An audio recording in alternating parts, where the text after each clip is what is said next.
People can go to hell in a handbasket if they're inclined to. I'm not letting the cat have my tongue. Yeah, even though I'm on the same page with you. There's such a thing as gender. Yeah, you're trying to force me to say something I don't want to say. Pretty dramatic answer to a question that for 99% of people would be best solved without surgical intervention. Yep. And then children. What the hell do I know about this kid? Exactly. And I think that that's kind of where we're going. I think that the cult of authenticity is going to be the destruction of all psychotherapy, and then wrong. It's insane. I mean, the true authentic feelings are what makes you you. Learn to be afraid. There's a pool in which we are all swimming. No.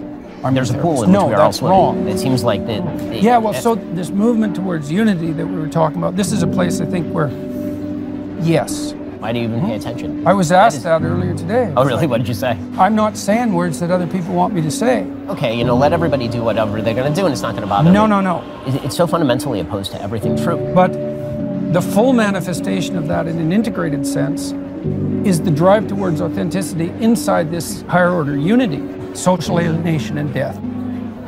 Okay. And so, voluntarily expose yourself in measured doses to what you're afraid of. Okay. And so, what?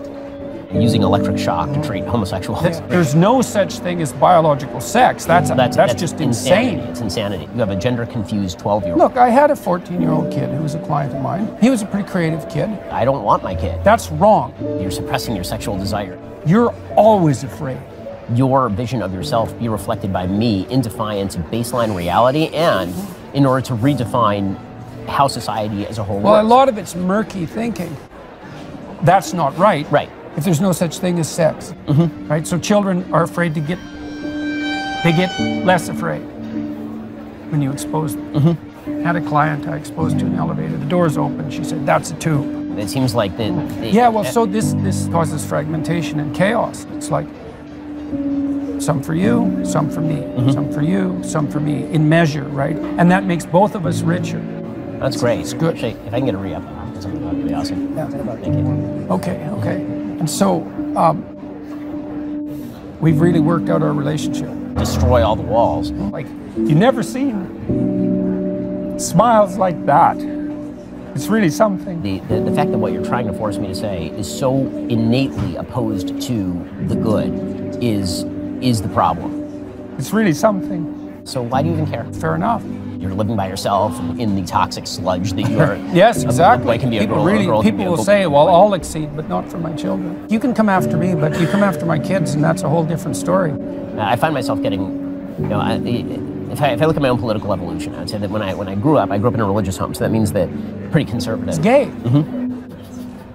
Like, what are we talking about if you're already right? It's a destruction of... No. I'm not a therapist then. So this is not only insane, this insistence. Like, I like to think of truth, untruth, and anti-truth. You're not married, you don't have kids. Oh yeah, the government's going to tell me what to say, hey. But now they're regulating what therapists can say, therapy sessions. This is interesting, because to me, it was going to define... Virginia. Exactly.